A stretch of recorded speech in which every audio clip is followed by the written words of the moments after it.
Hi, everyone. Welcome back to the BODcast with Allie and Chris. I'm Allie Covington, and this is I'm Chris. just Chris. Okay. He Just has Chris. one name. He's like Oprah. He's like Sting. He's Chris. Just Chris. Anyway, we've had an interesting couple of weeks, haven't we? Why don't you share with everybody the new updates on what's going on with the technology of BOD? Yeah, so the last time we get into was talking about all this gamification that we want to start doing and kind of just streamlining a lot of the app itself. And what we're getting into now is really fleshing out all the macros, all the meal planning, and getting that way more easy to use. There's been a lot of ease of use updates, and I think we've had a couple of replies from clients saying that they really liked that it's getting easier to use. I know there was some pain points before because we were kind of just MVPing the whole thing and let's just get some data in there, and it was like, okay, but this is hard to use. So upgrading all of that has been a good step forward, finding out what some new ways of doing things, new ways of showing all of our foods, all of our meals, kind of just making them easier to use. And all the new recipes. All the new recipes, and still a few more to come in.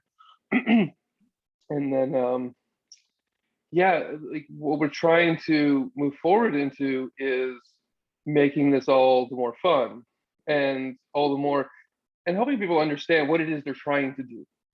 Because a lot of people will come into this, whether they're using whatever apps, even sometimes they have personal trainers, and they don't understand why it is they're doing what they're doing.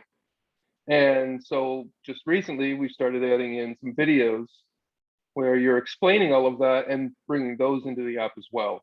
So we can give people little 1-minute snippets that say, okay, here's what supersetting is all about. This is why you're doing it. This is what it is. This is how it works. Why it's designed the way it is. Mm-hmm. Right. And especially it's the rationale behind all the beautiful right. the genius that is what we've created here. Yeah. Mm-hmm. And that's important because there's a tendency that people may have, it depends on the person, to skip doing something. It's like, this doesn't seem important, or they may not even understand that they're supposed to. Right. It wasn't obvious up until, I think we're going to be taking some steps forward in the UI to make it a little more obvious where the supersets are supposed to be. It wasn't before. It was kind of assumed a little bit that people just kind of knew. Well, here's why it was assumed before, because the original people that were on this platform came from the old one where it said to do that. Yeah. So you had instructions before so we just kind of went with, okay, you already know what you're doing because we brought you over here. But the new clients are going, oh, I didn't realize I was supposed to be doing that. Oh, we forgot that you're not an old, okay. Yeah, and we're bringing on so many new clients that we're really having to put some emphasis on explaining onboarding. We've got this task list that we're going to build out. It's going to say, here's what your goals are for the day. Drink enough water, get enough protein, get enough oil fats into your diet. And that was another video that we put together because this is probably the one thing I don't think I've seen explained anywhere, is that difference between oil fats and land animal fats. It's because I'm the only one that I know of that actually differentiates between the two. Right. Everybody else either lumps them together, or even worse, they lump them together with all the carbs. It's just energy. Which makes sense from a certain perspective, where a very limited perspective. Right. It's only in the perspective of, okay, is it your calories in, calories out kind of equation? It's like, sure, fats are 9, carbs are 4, you add them up and you get calories, but that's not the whole picture. And we want to really give people the full experience of it, the full picture of it, so that we want to be more accurate than that. Well, yes, because you're not going to get your abs to show if you're just in if you're lumping the carbs and the fats together. It gets, in order to chisel away and get to that that level of leanness, you have to be far more careful. And that's where my bodybuilding background comes in and everything that I studied when I was in college. Right. Yeah. And there's a lot of sort of, air quote industry knowledge that just sort of perpetuates. She's rolling her eyes already. Like, yeah, the industry knowledge that's been rolling around for 30 to 40 years. This is how it's done. And how many of these people have degrees in biology? Some do. And usually they're the ones who don't perpetuate a lot of that weird industry knowledge. Right. I Right. do Right. know I know a couple of bodybuilders who are PhD biologists, and they're the ones that say it the most. Most of the shit in the bodybuilding world is bull crap. It's A just like lot there's of a it is. lot of it. But there's a lot of stuff that actually has fundamentals in biochemistry. They just didn't realize that that's what they were doing it right. Right. Yeah, there are some things that are very accurate and other things that aren't. Right. Yeah. But so it's good to get these videos up, and I can imagine these are going to become more standard place. There's going to be lots to explain, and As we see the need to explain yeah, the rationale behind certain things so that it's a smoother experience for people, I'll do more of those videos. So thank you for getting them up so quickly. And yeah, yeah, the homepage with the tasks on it is really nice. right. And I think that's going to be one of the biggest things. Even as someone who knows how to use the app and knows what I'm supposed to do, it's nice to see that little list Yeah. there. It's like, okay, this is what I have left to do. I want to improve on it. I want it to not just be this binary checkbox. What I'm planning in there eventually is to like a little progress bar. Be like, well, this is how far you've come along, right? Like I just had a chicken salad for lunch. I'd like to kind of know where am I at with my oils, where am I at with my protein, so that I have some kind of an idea of what do I need to plan out for the rest of my day.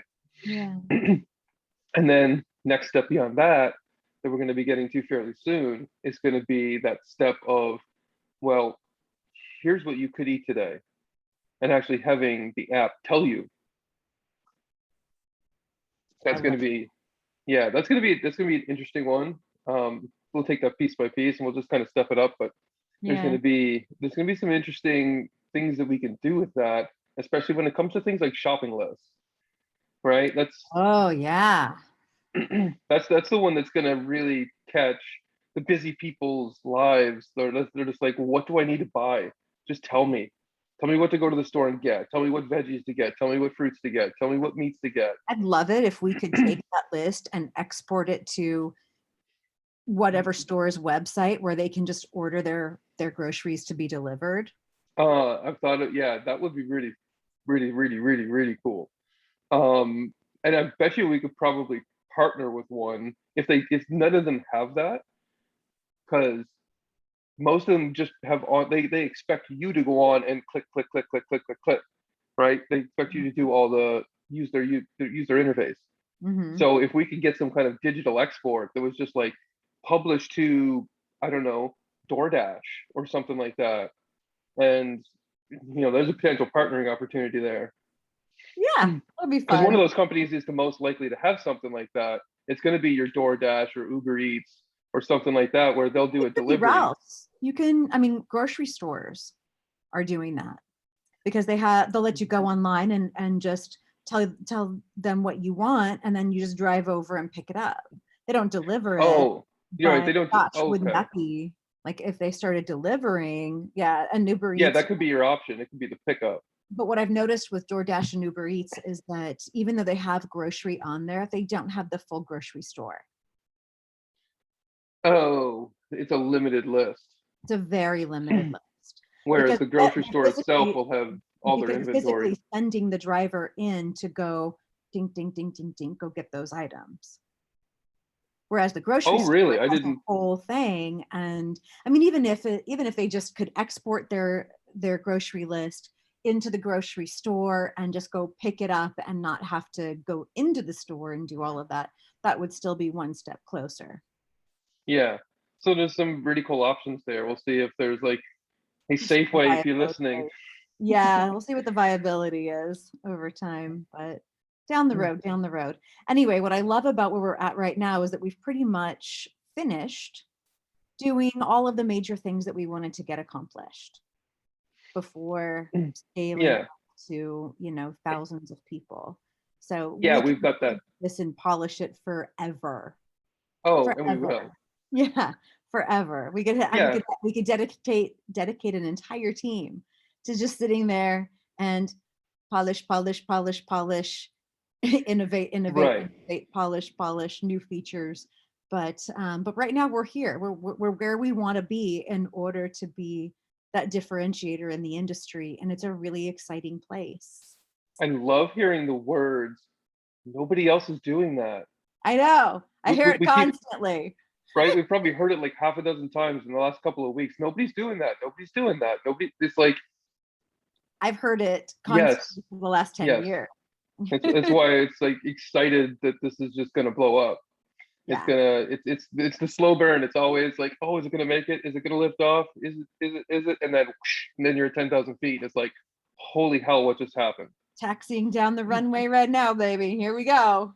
Yeah, well, I mean, the number of stories that I've heard in the startup world of going from, ramen noodles to sushi dinners over a month. It's just like ramen for a year, and then suddenly it's $500 dinners almost every night. And it's just because some startups, they just blow up.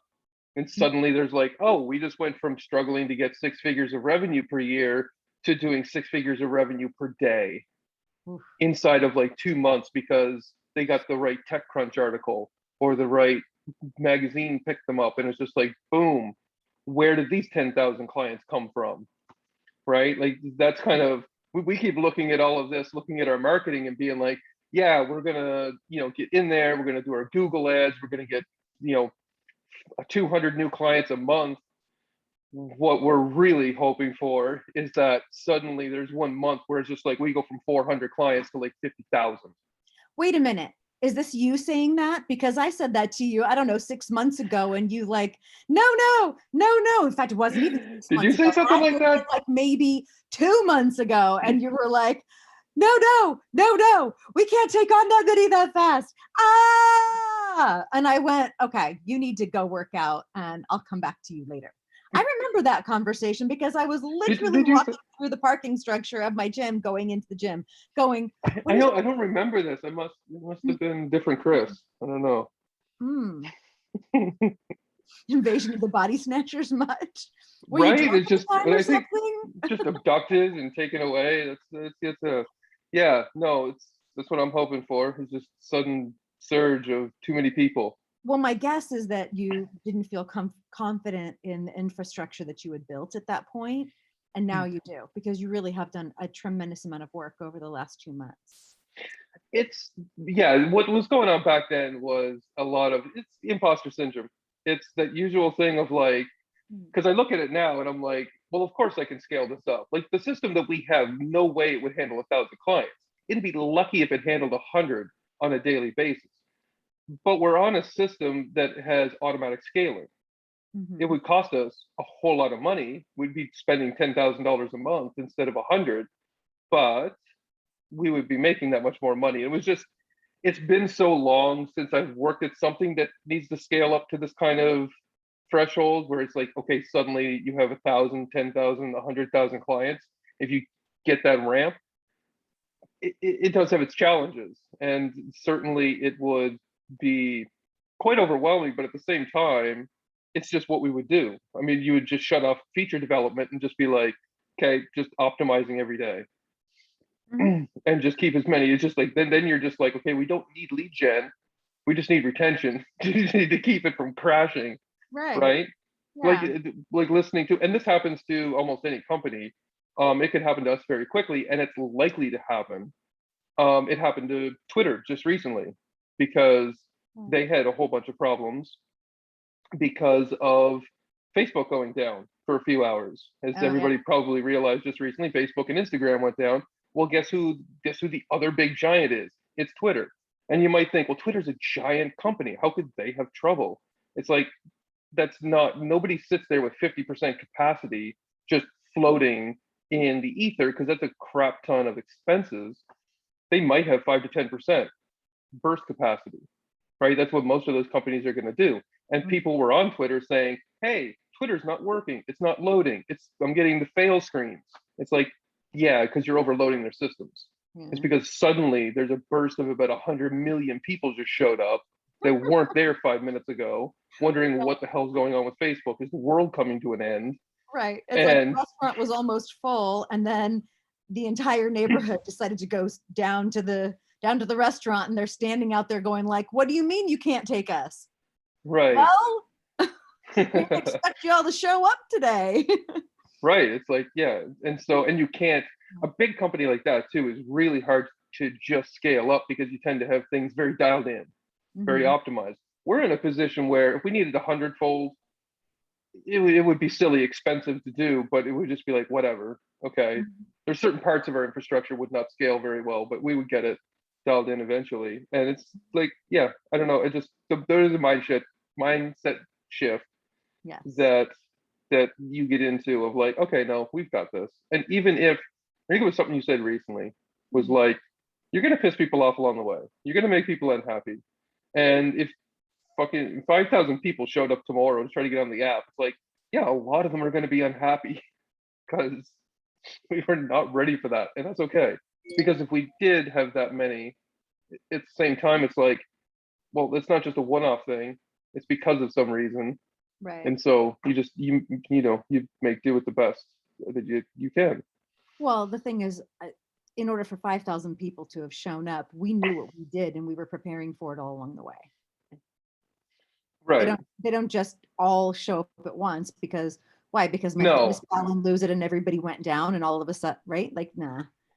No, it's not likely to be like that. It's more likely to be like somebody puts us on the, I don't know, cover of Forbes or something like that, and we 10x our somebody clients. that can put us on the cover.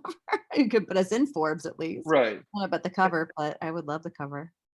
Right. So it's like, yeah, I look forward to it. I think it's going to be fun. I think it's going to be. But we would nice to see those numbers. We would know when that was coming out, and we would be ready for it. Is what I was trying to get across to you. So I'm glad that you're here. Yay! Yay! Yay!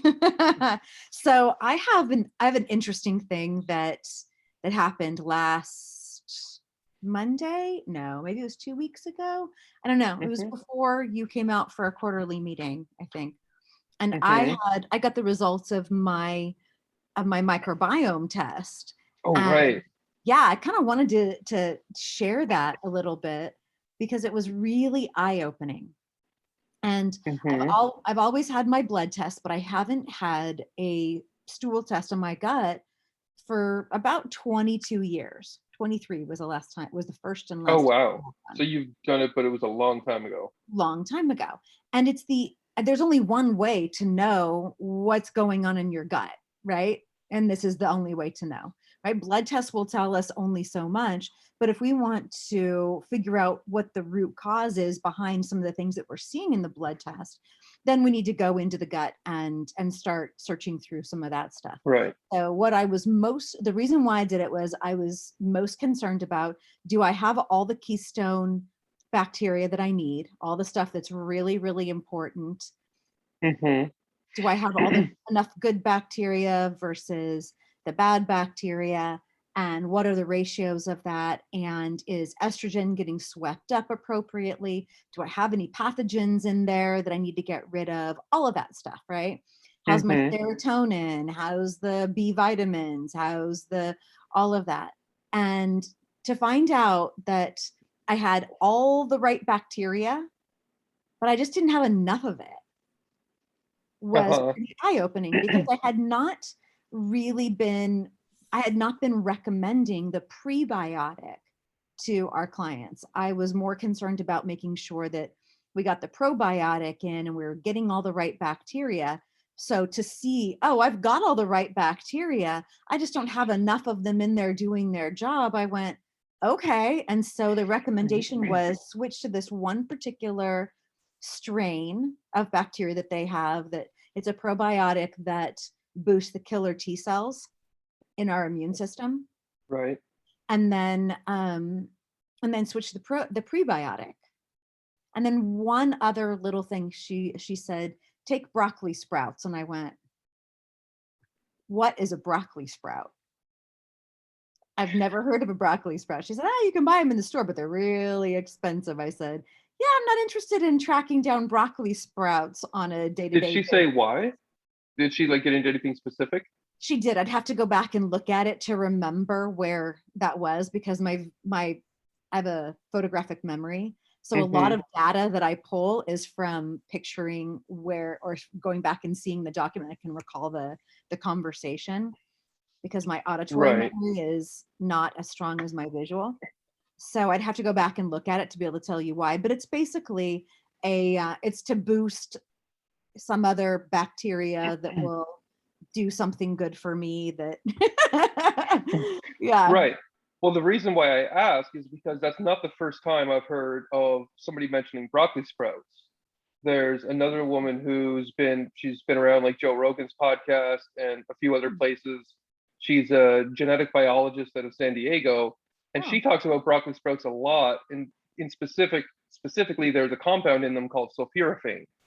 I don't know all the chemistry behind it and what it's for, but it's supposed to have some really like it's being researched a lot in the longevity circles, and it's supposed to have a whole bunch of really good benefits, to the point where she's been growing her own. She puts them into her smoothie, and she doesn't go out and try to buy them because they're so hard to find usually. No, actually, what I really love about this particular company, Microbiome Labs, is that they will tell you what supplements to go get that they don't even offer themselves. So I went to my integrative medicine doctor because I know that she uses this particular brand of products in her practice.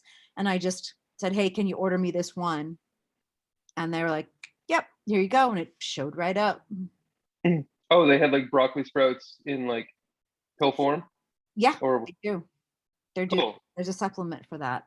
Yeah. Nice. Yeah. So there we go. Wasn't that cool? Yeah, and I've heard it's probably better too, because I think I've heard her describe them as they don't taste the greatest. You Yeah, have to mix them with something else. doesn't seem like something I would want to be, gnawing on. So it's a lot Not on their easier to just own. pop a capsule with all the rest of them. Yeah, Yeah. cool. Go to work. Right. And So it it's was like really what great. yeah, and it's one of those things like we run into this a lot when it comes to nutrition, or people who get very caught up on what they call these like elimination diets, where they don't eat. It's like I don't eat vegetables anymore because I'm not a cow, or they got these weird things. Or because I get too bloated eating vegetables, and I'm like, those That's the vegetables are actually producing the fiber that the bacteria in your gut needs. So my guess is if you're getting bloated from eating vegetables, you've got a dysbiotic gut that you need to get balanced right. out. Well, I that's don't someone who get bloated probably eating needs a. vegetables. No, I don't either. I don't get gassy from eating any kind of vegetables. I don't even get like some people get really gassy from eating beans. I don't, never have. Yeah, I I don't mean, tend to. they have to be the only beans I will get gassy from are dried beans that were not soaked properly. There is a thing with soaking beans properly. If you're going to go from dried, dehydrated beans, you have to soak them for like 24 hours. It breaks down some of the starches in it. If you just cook with them straight up, you'll get gassy. I don't think it matters who you are. And because it's probably feeding some of that bacteria that's making a lot of the fermenting happen. Right. Well, I mean, you produce a certain amount of enzymes. So there's a product called Beano that if you're eating beans, you Right. produce Beano, and that's just going to be an enzyme that helps break down the beans. But if they're prepared properly, or if you're not overeating them, there's a possibility too, right? Well, yeah. If you're eating a lot of beans, maybe you're not producing enough enzyme ever to combat that. So I would be looking at like, why are you eating so many beans? Yeah, you don't need to eat that much. They're like for the amount of fiber that's in those, you need like a cup of beans is a lot. A cup of beans is a lot. A half a cup is generally what I go with if I'm Right. If you were going to put it into a meal or something like that, and especially that like can of beans, like people that eat like a bowl of beans, it's like you people do get that. put. People do that all the time. People do that. She's like, I should but, stop asking that question. right. People Yes. do that? Of course they do. Okay. Uh-huh. And it's like it was the contrast. I've always made chili myself, but I've never eaten too many other people's chili. And the way I would always make it, it was probably more meat than beans. There was always more meat than Absolutely. Wait, beans. why would you do it any other way? Let me ask you. Because why would you put more beans than meat? Yeah, Because it's like a tenth of the price. The beans are the cheap part, right? I People will make a big pot of beans and add some meat in, but it's like 10% meat, 90% beans. yeah. And that's what I would eat other people's chili, and I'm just like, this is just a big bowl of beans. Like, put some meat in there. There's no protein in here, but the beans have protein, kind of. Kind of. It's an incomplete protein. Right? It's So you need missing. something else. You need like the rice or the corn to Well, that's the complete that. thing. It's like, yeah, that was always my criticism of so many people. Like, they would point out certain veggies that have lots of protein. It's like, but it's not a complete protein, so you still have to go eat that much meat.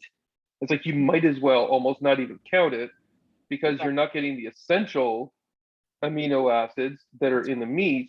So you end up having to eat your pound or 2 pounds or whatever of meat a day anyway. It has to And the be protein that's in the supplemented. veggies is just like, You either have to pair the incomplete proteins up correctly, like beans and rice, beans and corn, things like that, or add in an animal protein so that the yeah, body can use that to yeah, form protein chains with. right. And that's the closest to our own.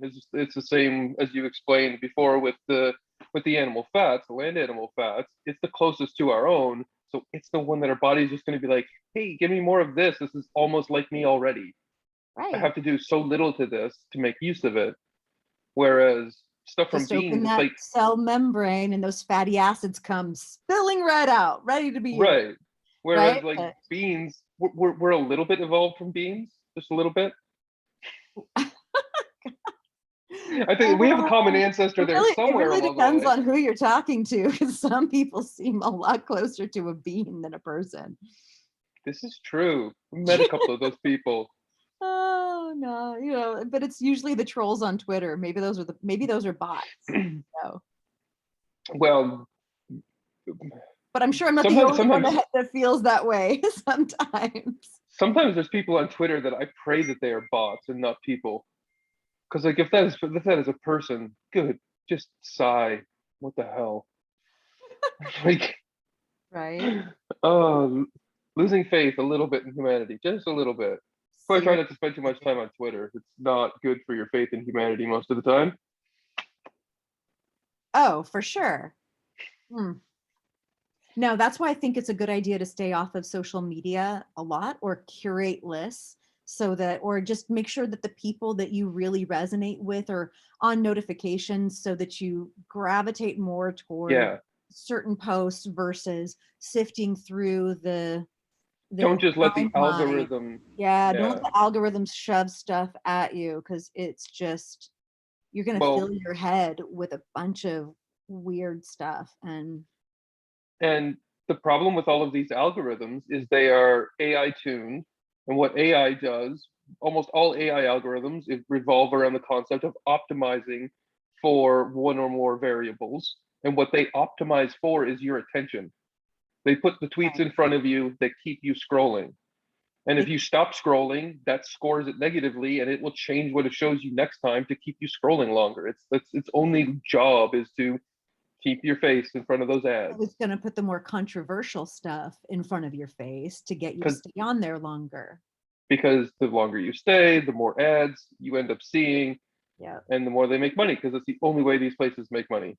Yeah. You know what? Having my daughter say she wanted to watch the movie The Social Dilemma was very Good. cool because she's been fussing that her dad wouldn't let her have, Instagram or TikTok. And I said, I agree. I agree. 100%. And so Yeah. when she watched it, I said, this is why.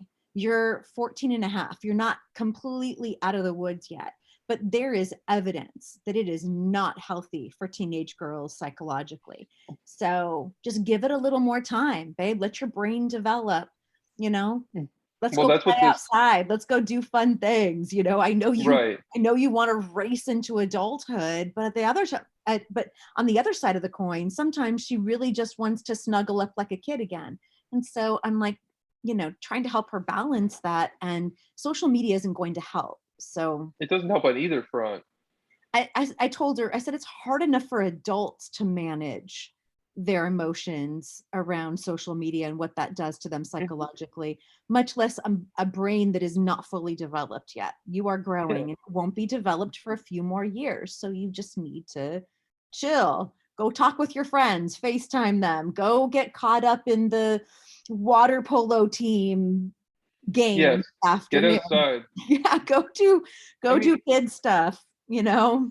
well, the funny thing, it's like the name social media is such a misnomer sometimes because it's really anti-social media, Antisocial. Yeah, it's right? antisocial behavior and it's spawning antisocial behavior, which is really Right. frustrating too. But I can say this, in 2019, when I really felt homebound with Xander, it was the only way that I felt like I could connect to anybody because I didn't see anybody.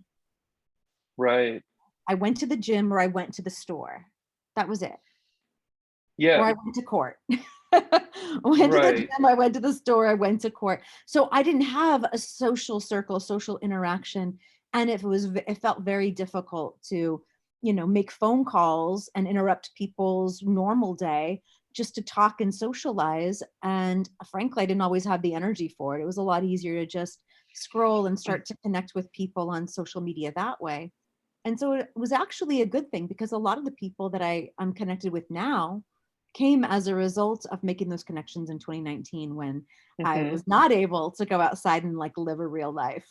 So, Yeah. hey, And it's interesting because it kind of felt similar to like when coming, I had social media accounts going back to like 2010, but I never really used them. I never really got into social media through all the 2010s. And it wasn't really, until pretty much the end of 2019 when I was starting out this whole weight loss thing. I started out using Instagram as almost like a way to hold myself accountable in a sense, like to uh, publish it. uh, Well, so I went back and I actually looked at my Instagram account because I don't have that many posts on there, and I went back to the beginning and kind of like seeing what I was writing, seeing what I was posting. It was very depressing. Some of the stuff I was writing, I was in a very depressed state at that point. Those were the hard days, and it was especially like the first couple of months from like the end of August when I kind of first did this burst into this into October-ish. It was like I made a really good drop. I dropped like 30, 40 pounds through that couple of months. A lot of water weight, but it was also a lot of like I really was cutting my diet hard. And I had like this really good spurt, but that gets hard to keep. And I didn't realize how hard that was going to get. And I actually plateaued at about 330 from it was something like the end of October through till early December when I did this 50K walk. It was all crazy. It took me 12 hours. And then from there to the end of the year, I dropped 15 pounds. So I had like plateaued for a while. And that was that was part of why I did that walk. I was feeling really like stuck. mhm. But it was at the beginning of that I started to get to social media. And it was like I was posting my scale weight. That was all I was posting. It was just like pictures of the scale 330, 330, 328, 331, 327. And it was just bouncing around. It was like I was kind of trying to use that to like, I don't know, like just put it out there and be like, okay, this is where I'm at. Yeah, tracking your And, journey. And now where are right. you at today? Two, I weighed myself yesterday at 251. Nice job. Yeah. And Well, for me, it's probably like I'm not gonna see 180 pounds because my lean body mass, and I think it's a lot of like my legs are pretty big size. It's something about my calves, got a little bit of size to them. They're like the size of most people's thighs, I guess. you have Um, abnormally large calves. like I could feed a family with one of these. A family of chipmunks, of course, because nobody's cannibals. Um, Hopefully. hopefully, or I mean, I've heard there's some South Pacific people that are into that. So, Oh boy. but like, I'll probably get down to maybe like into like 215 range. That would be like really lean for me. I think that's getting close to that's under 10% body fat to get down that far.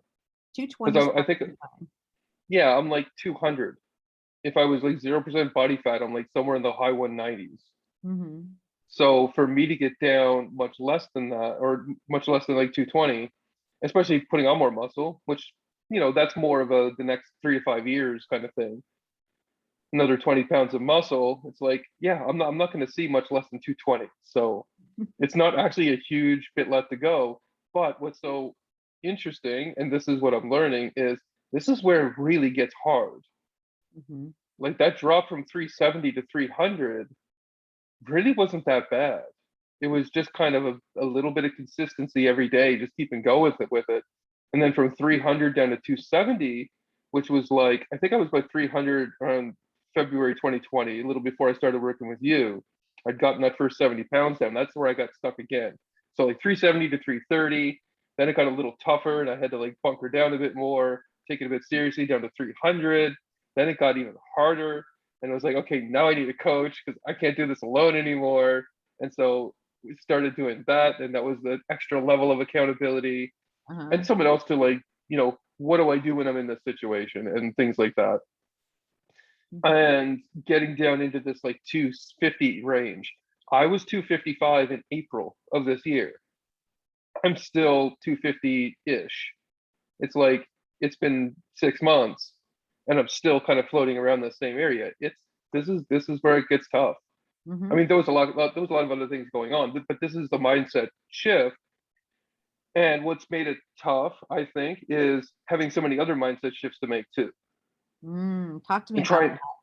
What do you mean? so so I'd say some of the biggest shifts I've made over the last 6 months has just been this feeling of, maturing in various ways Mm-hmm. that I kind of hadn't grown up with. Like my past has a lot of there's some things I've matured just fine with. You're going to, if you're out in the working world and whatnot. I mean, I worked construction from like 15 to 25. You're going to mature a little bit from that anyway. You're just surrounded of grown men every day. But at the same time, there's a lot of things that I kind of was still stuck in like a teenager's mindset around certain things, like just taking care of day to day stuff and getting into good habits. Never formed real good habits, never formed daily habits. Even simple things like dressing your bed, right? I mean, as a basic standard that a lot of people are just like, you don't dress your bed. It's like, yeah, well, it's kind of if it's not something you learn how to do, you don't learn how to do it, right? Hmm. So there was a lot of things that I had kind of got stuck in at the maturity level of a teenager on, Right. but I'm it's not like it's going to take me 10 years to catch up. I no. can catch up rather quickly because I have all these other ways of thinking about things, but Let's trying to do all that maturity in this time and focus on weight loss, which is a whole other mindset shift. It was like, holy crap. let me bring this home for you for a minute. And this Okay. is probably a really good time to get into a whole different idea of something. But the Sure. two things that you're talking about are on the same side of the coin. Okay. Right. So it's really not that you're shifting your mindset and having to mature and think about losing weight and all of that. Let me bring them together for you. Standards. Instead of your Mm-hmm. standard being here, right? Standard of cleanliness, standard of whatever, of making your bed each day, trimming your beard each day, all of that stuff, right? Like losing up to this amount of weight, because now in order to get to the next level, you have to raise your standards again. And time Right. dilutes your success. I literally just threw a tweet out right before we started our podcast. Mm-hmm. So where you're talking about, hey, I was this way 6 months ago, I haven't really changed my weight a whole lot in the last 6 months, and you're going to put it on something else and make it seem like that was the priority, but they are the same. When you raise your standards to be your absolute best in every way, right? Mm-hmm. Making perfect decisions toward in every small, incremental, nuanced way, then Mm-hmm. everything else elevates too. Your body will shed the rest of the fat because you're raising your standards of your diet. You're raising your standards of always hitting the gym instead of giving yourself an excuse to not. You're raising your standards of you want to walk into to the room and not have a messy bed to look at, right? So Mm-hmm. it's about changing, just elevating your standards to the level that you actually want to play at. Yeah, that makes sense. And that it makes sense, especially along the whole last 2 years, looking at it that way. It's like each of those plateaus, call them, that I would hit, each of those points that were like sticking points, I can look back and say, yeah, there was kind of, it was very much just standards that were changing and having to level up to those standards. Having, because once you hold yourself to a standard in one place, you kind of have to hold it everywhere else. Otherwise, you don't really feel good about yourself anymore. It That can't makes a, yeah, it can't slip. It's everything elevates to that new standard. And right. I think where people mess up is where they think, well, I only have to do it over here and everything else can just stay the same way that it's been. It's like, No, no. because then you feel bad about yourself, right? Well, Because if you hold, it's that there's a lack of integrity among those right, other that's what I mean. areas Yeah. of your life. I don't think that you feel badly because they obviously didn't, right? But when there's a difference in a differential in integrity, how are you going to maintain a high standard with your physical form, with your diet, with your exercise, and be in peak condition there? And the rest of your house is in disarray, and your finances are in disarray, and your relationships are in disarray. Like you can't have one be so high up and the rest are all the way down here, because what's going to happen is these will pull this one back down. So what has to happen is Right. everything goes up at the same time. So you're not going to see huge leaps forward, because if you're elevating your standards in every area of life, it's going to feel hard because you're now aware of what needs to be done where you weren't aware before. And wasn't that so pleasant, right? Ignorance is bliss. Mm-hmm. There's a reason why there's a cliche for that, right? But once you are aware, it's so much easier to just maintain your standards, right? Like I'm just rinsing the dishes off and putting them in the dishwasher instead of leaving them in the sink, right? It's just those little tiny standards that matter. And so when you can do that and you can button up all of those areas of your life, then in the moment when you're feeling that weakness of like, I really want that cupcake. The standards of everything else will pull you back up. Yeah. You don't fall Hmm. prey to that internal voice saying, you can do it. You've been working hard enough. You deserve it. Go ahead and indulge, right? Because when the standards are high, it's like, no, I don't want to slip back Right. down. I don't want to fall back down the hill. I'm already at the peak. I'm at the top, or I'm pretty close to the top, and I want to get there. When I'm up there, I'll make that decision whether or not I want to come back down. And maybe I want to just Yeah. play right up there in that range. Maybe it's really fun for me to gain 5 pounds and lose 5 pounds and gain 5 pounds and lose 5 pounds. But if that's what you do for Yeah. the rest of your life, that's still a really high standard. Right. You're not And you don't gaining have to be 50 and right. losing 50. Yeah, you're still very healthy. Right. You don't want to. There's boundary. Yeah. There's like there's certain limits you can play within, and it's completely fine and healthy. You don't have to. I think some people look at things like diet and exercise and think, well, I have to hold this standard up this high, or it's all for nothing. And it's like, no, there's all kinds of wiggle room, but you do have to get up to that standard, at Yeah. least within 90% of it. Because when you're down here, there is no wiggle room. No, You because slip you're on that unhealthy. standard a little and you start sliding right back down the mountain, right? Right. Not 1 pound, it's 10. And when your Not 10 standards are pounds, that it's low, 50. Mm-hmm. that's whenever you see people say, well, I'm just getting older. It's like, well, yes, you're getting older, but you're so unhealthy that you're getting older faster than you actually should be. I was thinking about that today on the step mill too. And because today was leg day. So. Hmm. Yeah. And I'm perched up there watching the entire weight room. And everybody in this gym is physically fit and Yeah, pretty much. very attractive. And some are between 30 and 60. Yeah. Mostly, and in the mornings it's mostly 40 to probably 50, 55, right? Like, so all my age range is right in there. And I'm looking at these women and these men, where everybody is saying, oh, well, as you get older, this is just, you know, you don't have as much energy, or it just takes longer to do things. And I'm thinking to myself, well, okay, if I'm going to compare myself to my 14-year-old daughter, who can get her heart rate to go from like resting to 180 in like a burst at the playground, that's not that's not a function of age, that's a function of conditioning. So Hmm.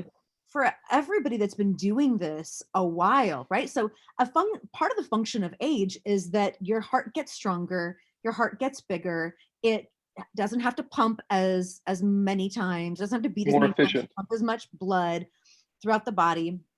And it also, because it's stronger, it tries to stay low longer. So the fact Hmm. that it takes me what seems like 25 minutes before it finally gives up and says, okay, fine, I'll stay in the 170s. If you, right? That's how long it takes my Yeah. heart rate to finally get up there. Today I was like, is it 30 minutes? Like, what? Why are you like up? Stay up, girl, up, right? Yeah, and where it's like, well, move your butt faster, I guess. well, I was at level 17. Right. I mean, Oh, okay. at level 19, I've got to start taking the stairs two at a time. So I was pretty much going as fast as my little legs could carry me, one step at a time. And so that's what happens over time, right? It's not so much that, oh, it just takes me longer to do whatever. It's like, well, it might be if you've got an issue, but if it's just a function of my heart rate doesn't get up as high as it did when I was younger, or maybe it's just that it's taking longer to do that because you are in better condition, Yeah, well, right? I think where people will make certain points, I mean, there are certain things that do change once you start to hit that 40-ish range where certain hormones aren't produced at the same rates Eh, and things like that a little bit, but it's not significant. Like it's one of those things that it's like the healthier you've been, the less they're going to drop off because you're using right, them every day. It's like sure. if you're 50 and your testosterone level has dropped off by half, if you're a guy, I mean, it might be just genetic. It might be just, it might have been inevitable, but it might be because you weren't really using it. Your body's like, why bother? You're not using this shit anyway. So the hell You're am I not making it for? lifting, you're not, right? Right? So Like if you were out there doing like a fasted lifting workout every day, maybe your HGH levels wouldn't drop so much. Maybe right, your testosterone levels wouldn't drop so much. so you need a supplement. And I mean, even then, you still kind of can, and you may have to. I mean, there's lots of men that I know of who've trained their whole lives, and they get to 50, and they're like, yeah, they need to do some testosterone replacement therapy to keep the levels that they had when they were in their 30s, because it does drop off. Yeah, but it's worth And it to do that. it's yeah, it becomes worth it to do that, and it's you're not, people are like, oh, you shouldn't take steroids. It's like, well, you're just keeping the levels that you've already had. You're not going excess with something like this. Right, because testosterone replacement therapy is really just replacing testosterone. It's Right. not steroids. Steroids are completely different chemicals and hormones. Right. And they typically have, they're the ones that They can have a mess lot more with the side effects. testosterone. Right. And those are the athletes that are like doubling what their normal testosterone would be. It's like that's where you can get into all the problems. Is you have excess Hmm. where your body's like, yeah, we don't normally make this much. Right, right. And we don't normally want to be this big. So There's that too. therein lies the real reason to just raise your standards and do everything at your absolute best every single day, because then you'll find out, okay, this is as big as I'm ever going to get, this is as big as my arms will ever be, they're not going to be bigger, my legs are not going to be bigger, right? Hmm. This is not going to change. So now I know now it's just a matter of dialing in like the leanness and so on. But you also know exactly what your size is, how to maintain it, right? If you maintain those standards, You know how your shirts fit. it's not difficult to keep, Hmm. even as you age. I'm proof. No. Yeah. Hi, I'm Ellie. I have the Hi, heart rate of a 20-year 45. old, Yep. 45 over here. right? And pushes the heart rate like she's 25.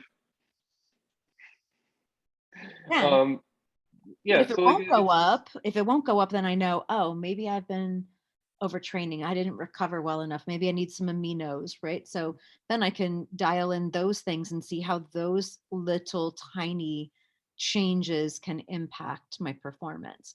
But if the performance isn't already there, I can't measure that because I'm all No. over the place, right? Yeah, that makes a lot of sense. And it gets into like a lot of people have all these issues coming up around this time in their life, and that's why you want to get on this as soon as possible. It's so many of our clients are in that, like we've seen most of them probably hitting between 30 and 60. The Mhm. 30-year-olds are starting to realize, oh, I've got to make some changes, or I'm going to end up like my dad did, and not, he's going to, probably some of these people are seeing their parents who are going into that age, that 55 to 75 range, kind of the baby boomers aging, and seeing like, oh, I don't want to end up like that, because a lot of those people are unhealthy. My dad had a double bypass at around 50. Wow, And I that's very remember young for that. I was like 20 and I thought, I don't want that to be me. I don't That's want, super young for that, it is super young for that. Hmm. because usually you don't see bypasses until like at least mid 60s. Yeah. Or hopefully 70s. But yeah. Yeah. I mean, if you're in your 70s or 80s, it's like, okay, well, you didn't do too awful bad, but you shouldn't need bypass surgery. No, the body is not designed to need bypass surgery. No, the only reason to have bypass surgery is because you have blocked arteries. You only have blocked arteries because you had, like we've been seeing, it's gut bacteria and the right nutrient compounds in your bloodstream And not enough training, and training. It's not enough yeah, cardio, not enough weightlifting younger. right. Right. People get so caught up on these numbers. Like, what's your LDL? It's like, I don't know. What's your training? It's like your LDL But only what's your matters so much. deadlift? I Yeah, don't know what my LDL is, but I know what my deadlift is. Come here. right. Yeah. It's like I know how long I can run on the treadmill or how long I can go on the step mill. I know what all My my max weights are. heart It's like, rate. right. I don't care too much what my LDL is because I know what I eat and I know how much I work out. And then I also know that those numbers are very relative to how much you are pushing yourself. Like things Absolutely. like people get so caught up on things like LDL. And I remember being completely mystified by it. I had no idea what it meant until I actually started reading some of the biochemistry on what the hell LDL particles are, why they're there, what they do. And it's Mhm. like, no, they have a very like all this like demonizing of it, the bad cholesterol. It's like there's nothing bad about it. It's only bad if it lingers in your system and never goes away. Right. That's the part that I learned the most. It was like if the LDL lasts in your blood system for a long time, it gets oxidized and then it causes damage. But if it's being consumed, which is what happens when you exercise, Yes. one of the ways that LDL gets consumed because it's used to make new cells. Mm-hmm. You are constantly Yes. making new cells in your body, and you cannot do that without LDL because LDL is like the little laborers that take all the wood to the construction site. Or that's the analogy I kind of came up with. That's a really good analogy. And it's you need those building materials. Like for people that don't know what is cholesterol for, it's for literally making your cells. It's for Cell stitching them membrane. together. Yeah, Mm-hmm. your cell membrane is like water, oil, water. It's and the membranes themselves have a hydrophilic layer and a lipophilic layer, and the cholesterol You're ties them speaking my together. nerd. I know, right? And yeah, it was really cool going kind of a deep dive down that to see how it all worked, and then it made sense why those numbers don't matter as much as are you working out, are you exercising, because those numbers can be elevated, and you can be, I mean, you could be an athlete and have elevated LDL and it probably doesn't matter hardly at all, as long as it's not crazy. I mean, most athletes are eating healthy because they want to be athletic and perform well. And there's a lot of research that now shows that LDL is really critical in um, in maintaining a healthy brain, Oh, I from don't keeping it doubt it. healthy from dementia. Right. You don't want it to be low. Yeah, there's a people focus on it. Is it too high? It's like, well, it can be too low as well, right? There's some of Right. these cholesterol lowering drugs where it's like, oh, well, your number is at 70% of where it should be. That's great, right? It's like, no, think of it like blood pressure, right? You don't want a high blood pressure, but you don't sure as shit don't want a low blood pressure either, No, right? no, Like you there's don't. low blood pressure is probably worse. And that's like Right. high Can blood you get pressure is up? like, Right, right. It's like you might not be able to stand up and you might just pass out if you do, or you might just die. Low right. blood pressure can stop your heart. High blood pressure might, I don't know, I guess it give you a stroke. But I think Yeah, it's a lot. it So it's does. like it's all about a range. It's all about with any of these things. And I think, like you said, when you hold your standards high, most of these numbers you don't have to worry about what they are. It's like the only reason you need to go running Because for you those. can't do any better. That's the Yeah. reason to not worry about them. You can't do any better if you're always doing your best. And Hmm. therefore, it's as good as it's going to get, baby. But can you imagine just living your life? You're 30, 38 right now. Can you imagine by the time you're 40, you're 37. 37? Okay. You're in peak physical condition, right? Can't At 40. possibly get any better. And you maintain that for the rest of your life. You do your absolute best every day, day in and day Yeah. out for the rest of your life. Don't slip on your strength. Your strength might incrementally improve over time, but probably not a ton. You're just at peak performance naturally. Hmm. What could you possibly change to get anything any better? It's not going to happen. You don't have to worry about it. No. That's peace of mind. That's what that is. Right. And the only reason, like the reason people go get those tests is because they need to know if they should take a medication. But the medication is dealing with the fact that they're not holding themselves to a standard. Like that's the only reason to end up on blood thinners and beta blockers and like all of these other things. It's like it's because you didn't hold yourself to a standard, because you don't have that, that you need those things. So That's you right. have to go get the test to see which drugs you need because you didn't hold yourself to a standard. Really not too complicated. Right. So yeah, that's the, I mean, and that's what our whole bod protocol is all about. That's right. It's like we don't we want to do things like the stool sample test because it can give us a really quick view into what's going on at one of the most important places in your body where all the food comes in and gets digested. Your diet doesn't matter as much if your whole gut is just like not functioning properly. It's the refinery of your body. Yeah, Everything happens here. And yeah, so we can, this is how I've explained it to a few clients lately. Well, we can do it the trial and error way, where we can try some things, see how it works, or we can do a test and have the test tell us exactly what to do. Your choice. They always go, the test sounds good. I'm like, yeah, yeah. not Right. You an can wait. inexpensive test. It's not like insurance covers it. So you just go, oh, I'm going to go take the test.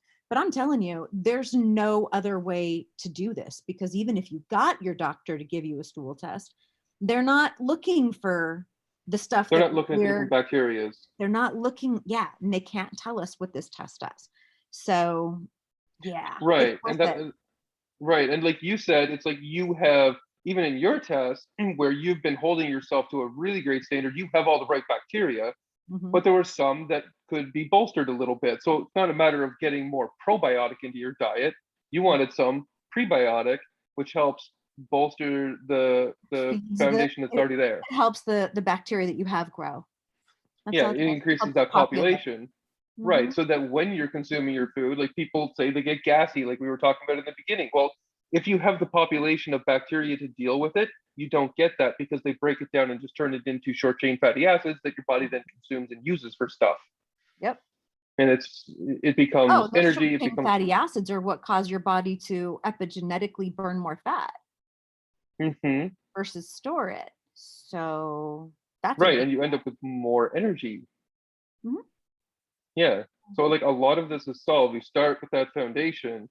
And I wonder, I mean, this is something to, I guess, think about more and more because how do we, is there some way to incorporate this information and is there some features in the app that we can do um, that are along these lines? Because we cover the diet side of things, we're macro tracking, we cover the fitness side of things. And a couple of areas I've been thinking about is like, one is mental health. Is there Mhm. things that we can do in the app as well? Maybe that becomes a feature down the road of like, I mean, we kind of hit on it a little bit of people spending too much time on social media or not spending enough time out in the real world doing things. And it's like, it can be all well and good to go to the gym and sit on a step mill or an elliptical or a treadmill. But it's like, did you go for a hike in some nature this week? Did you go see some trees? Did you go hear some birds singing somewhere? Like, just being in the gym, it's great. You should. You need that, but you also need some like alone time Go for a out. walk. Go for a walk. Yeah, And it's not for the exercise. Go for a walk for your mind, that's right. for your soul, even. Like just get a break from all the people Mm-hmm. that are noisy. People are noisy, Aren't they though? right? People are noisy. Yeah. And to get away from that noise once in a while, I mean, I kind of have missed that because that's where I was in 2020. I went for walks in the woods every day Mm-hmm. and it was peaceful. It was probably one of the moments that I had the most peace throughout the day to day. And it helped me push through a lot because it gave me a lot of space to just think and clear my head and not have to deal with noise, Mm-hmm. right? So I could, kind It's a of think moving through, meditation. right? Yeah, that's what a lot of that walking was. Because going for those like 40K walks, 30K walks, it's like you pretty much had to meditate Mm-hmm. just to get through it. That you had to go off into a space in your mind because you're walking for 8 hours. And people were like, how could you do that? It's just like, you don't even think about it. You get through the first hour. The first hour seems like it's going to take forever. And then it's 4 hours later, and you're like, oh, we're halfway. And then Oh. you just turn around and keep going. And you just, like, I would find that you just kind of zone out. You don't even really pay attention to the fact that you're walking. It doesn't become much different than if I was just sitting in a chair and daydreaming for 3 hours. I'd just be walking and daydreaming for 3, 4, 5 hours. Mm. Only I got to burn a couple thousand calories doing it, especially when it was like Flexible. a 50K walk. I think I measured once was something like just to walk it. It was like 2 to 2,500 calories.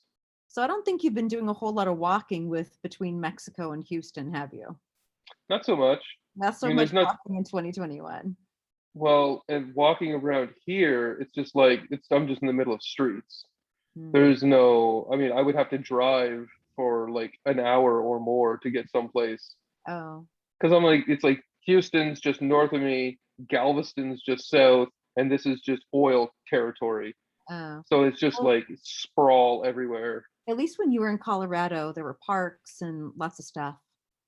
You Yeah, I walked was in that. like a sleepy kind of suburbish type of community. So Mm. there was lots of parks to go sit at and go walk around. Here, not so much. Mm. And Yeah, there's green space. I mean, it's green-ish, but it's like it's urban sprawl that has lots of trees, yeah. which is not the same No. because it's still noisy. You can't get away from the car noise. You can't get away from the highway noise and the people noise. Mm. So no, Beach, but this beach is a good place to take a walk. Ensenada was good for that, except there was a lot of people on the beach every time I was there, so you still couldn't get away from the people. I don't know that you need to get away from them entirely. You don't need to, because when I would go to the beach, what I would found was probably the difference there is a lot of people were doing the same thing. They were there to be for the quiet. Like there wasn't noise. Unless it was there'd be spots on the beach, like on Saturday when all the families would be there, but they'd all cluster up in one area. They wouldn't go sprawl all the way down the beach where I was at. All the other parts of the beach, which was more away from the entrance into the beach, Mm. those are just people that were going for walks or Okay. going for runs. And they would be same thing. They'd have some AirPods in or whatever, and or they're meditating, walking too. Yeah. So you can kind of still zone out. Just don't run into them. People tend to dislike that. Yes. Usually, they frown on it. But the mental health part of it is a big part of the standards as well. Like you have to take that seriously. You cannot just say, "Oh, I'm going to eat healthy and exercise more," and carry on with the noise that's in your head because it's one of those things that's going to pull you back down when you're feeling that, oh, I can't do this right now. I need to cope The with something. self-talk while you're training, when you're training hard, is super important. So when we were talking with the DJ and sampling his music, and he said he could do voiceovers, I Oh, we thought didn't talk about that. I had the music was cool. I really like it. No, But I mean on here. Did we? we did. I thought we On the did. last? I thought we didn't get it No, we until did. last. We did. No, We did. We talked about it with him. Yeah, last podcast we did with Joshua. had Joshua on, and we were talking about it, and he goes, "Oh my gosh, that's so cool." He Right, was we talked about, yeah, because that was, we had just got a hold of the DJ, but we've since gotten a sample of the music. yeah, we've gotten some samples, and now when he said he could do voiceovers, I went, this is where we can start implanting those positive motivational messages. And I love your idea. This gets me really excited, where you can, well, when we can pull like the telemetry from wearable devices in Mm-hmm. and algorithmically match that up to where they're at in their workout, like get more motivational messages when they're pushing harder, is super exciting to me. Yeah, like imagine what we could do. I think just starting out, having like just constant rate, treadmill or step mill, but imagine what you could do if you had the timing right for something like intervals. Like Mm-hmm. if you knew you were doing like, I don't know, 3 minutes up, 1 minute down intervals, and you could actually have it so that you had 3 minutes, 3 minute chunks of time where it was just like higher BPM, and that's Well, when the we could motivation easily would do kick that. in. We could And easily tell him, hey, do this one in yeah, intervals like this, with this song, with this song, with this song, right here, put in these, yeah. voiceovers into it. And then like right before your interval starts, be like, okay, ready. Because if you're on a treadmill, you're gonna have to increase your speed and stuff like that. Hmm. But yeah, we could do little voiceovers. It's like Yeah. get ready for the next one. You And got this. Yeah, mhm. And I then know. Love especially it. you get into the middle of them. I mean, intervals can be really hard because you are trying to push yourself way beyond what you can handle. Like you Hmm. cannot sustain this for 10 minutes is the whole point. That's the point.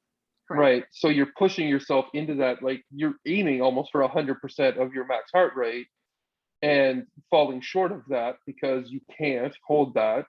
So they're really, really hard. And to be able to get those little motivational kicks at like, if you're doing 3 minutes and like a couple of minutes in, right? And 30 seconds left, 20 seconds left, like just Like, to come keep on, that, come yeah, on. almost there. Yeah, That'll be really good because I do that in my own head. I do Whenever I too. would do intervals, it's like I'm looking at that watch and it's like, or I'm looking at that timer and I'm thinking, I got 45 seconds left. Come on, you got this. Mhm. And it's just like 40 seconds left. Jesus, these are long 5 second intervals. It's like, why are seconds taking so long right now? That's exactly right. Yeah. And I think having good music helps a lot in those, having the right beat, because you can get out of your head and stop thinking about the time.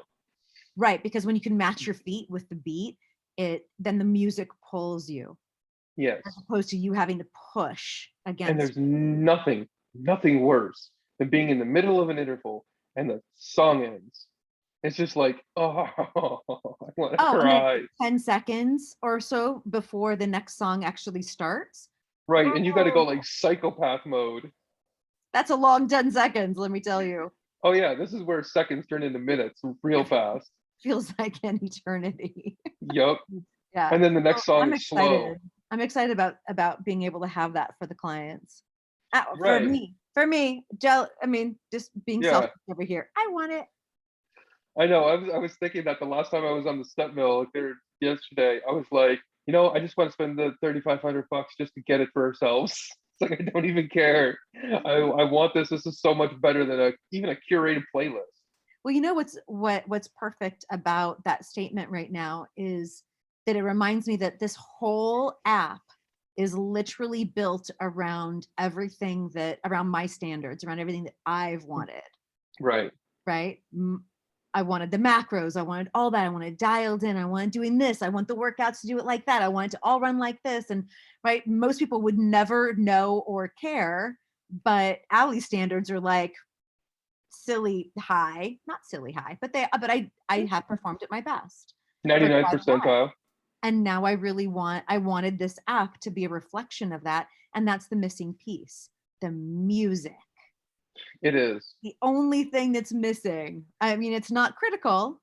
It's not critical, but I It's want it pretty in. important. I want it in Yeah. there.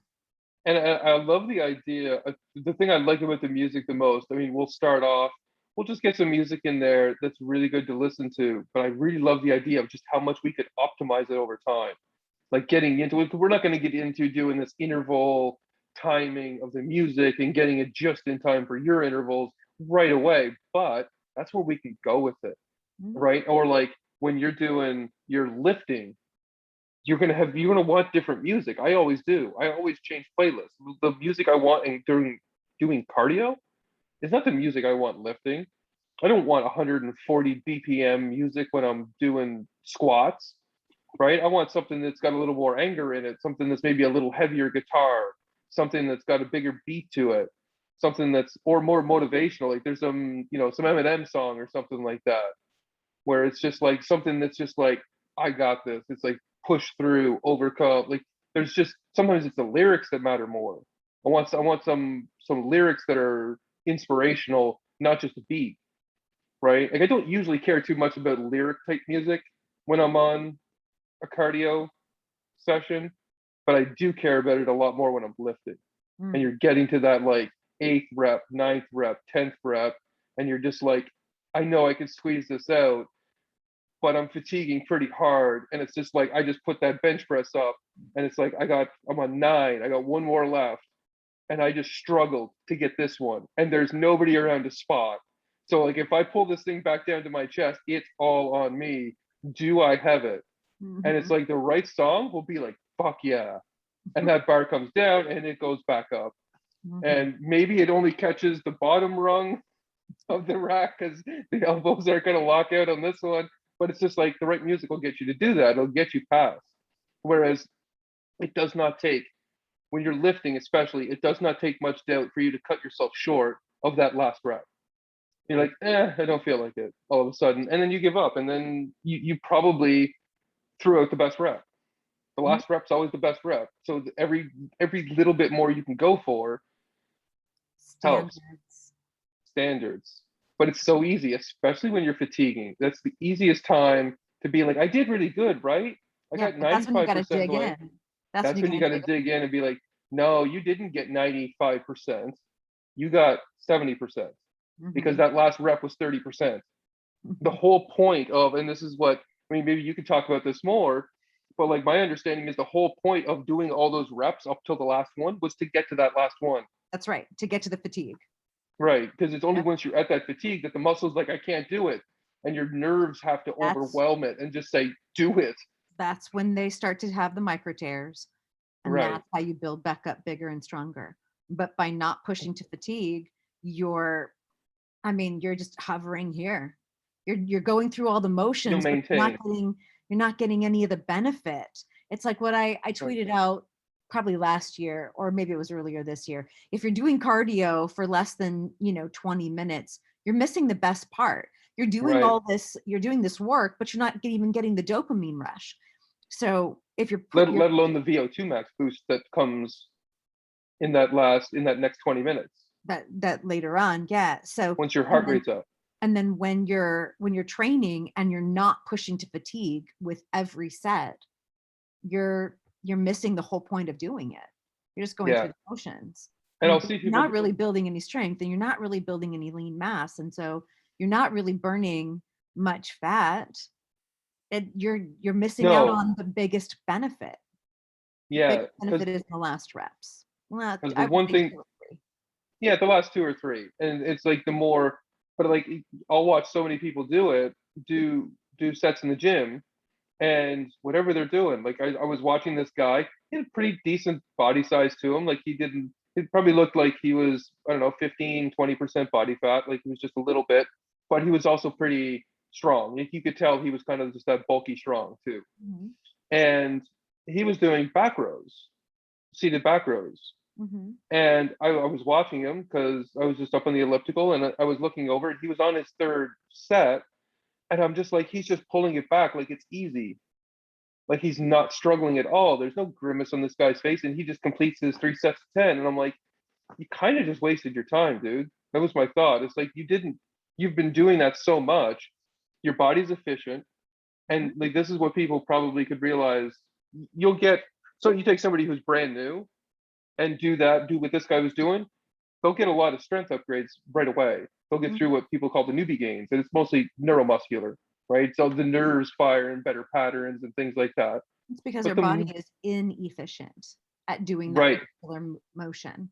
right. And so you get up to a certain point where you become efficient. That's when that's where you got to start to push past. You have to push into that fatigue. It's gonna hurt.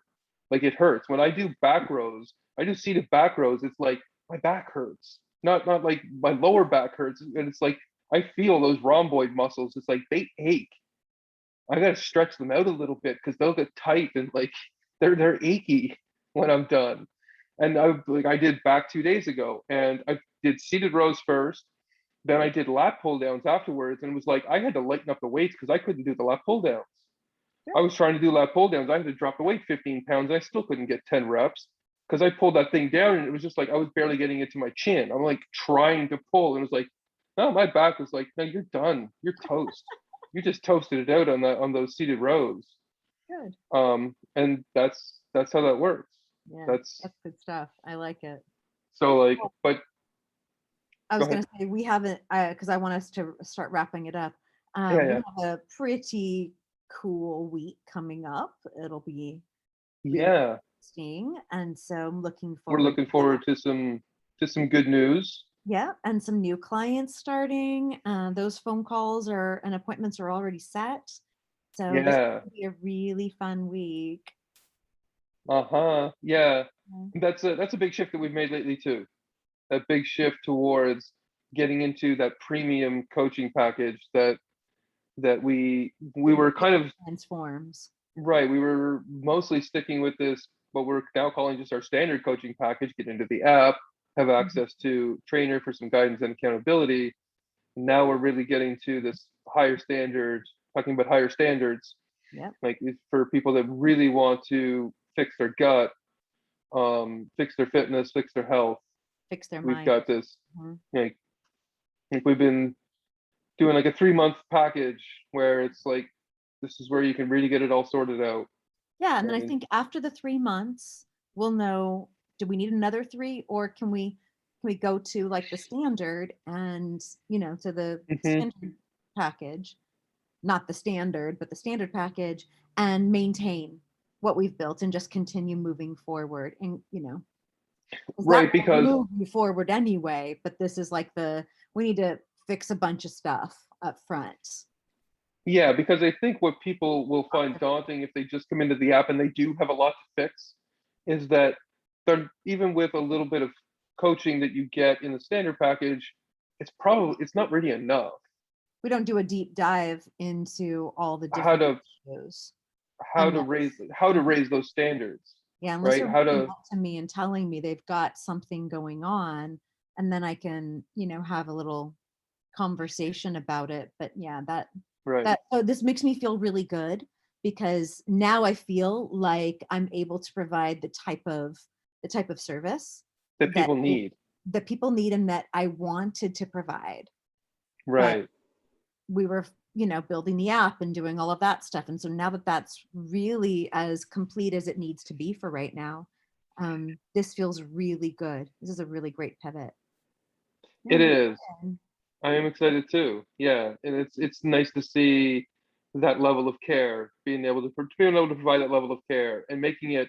I guess it was, yeah. Like, I've thought about this along the way. It was just like, the app is great. The app is going to be very useful. It's going to be very helpful to people, but it's not. It can't replace what a human touch can.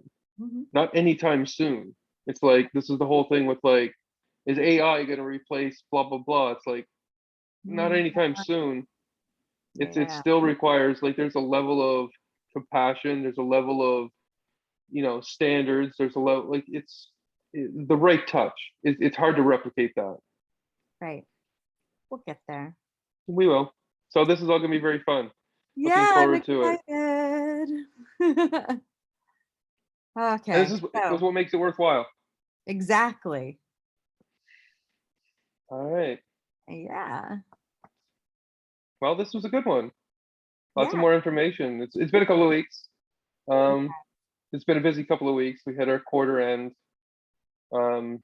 Yeah, and I guess that's about it.